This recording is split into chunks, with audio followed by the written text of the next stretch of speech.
সকলকে শুভ নববর্ষ। আমাদের একটা ছোট্ট ইন্ডিপেন্ডেন্স ফিল্ম 2022-এ কলকাতা ফিল্ম ফেস্টিভ্যালে সুযোগ পেয়েছিল, তারপর থেকে রিলিজ হচ্ছে না চেষ্টা করা হচ্ছে।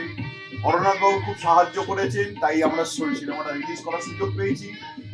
আজকে নিয়ে 3 সপ্তাহ চলছে, এরপরে থাকবে কিনা জানি না, কালকের দিন আর আছে। আজকে আপনাদের সকলকে পেয়ে আমাদের খুব ভালো লাগছে। আমাদের ছবির পরিচালক অভিক দাস, ছোট টিম নিয়েই কাজটা করা হয়েছে। সিনেমা দেখেই বুঝতে পারছেন, সবাই উপস্থিত তাও থাকতে পারিনি, আমি আর ডিরেক্টর আছে।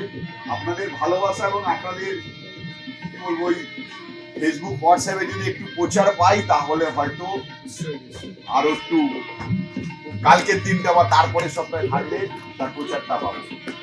তো আপনাদের কাছে প্লিজ অনুরোধ, একটুখানি ভালো লাগলে বলবেন, সবাই বলবেন। আমরা চেষ্টা করেছি একটু অন্যরকম করার। সাধারণত আজকের দিনে সাহিত্য থেকে সিনেমা করা কমে গেছে, অনেক কমে গেছে। তো আমরা সেই ধারাটা যাতে চলে, যেটা প্রাচীন যুগ থেকে আমাদের সিনেমার প্রাচীন যুগ থেকে চলে আসছে, সেটাই চেষ্টা করেছি। তো ফিউচারে হয়তো করবো, আপনাদের যদি সহায়তা থাকে।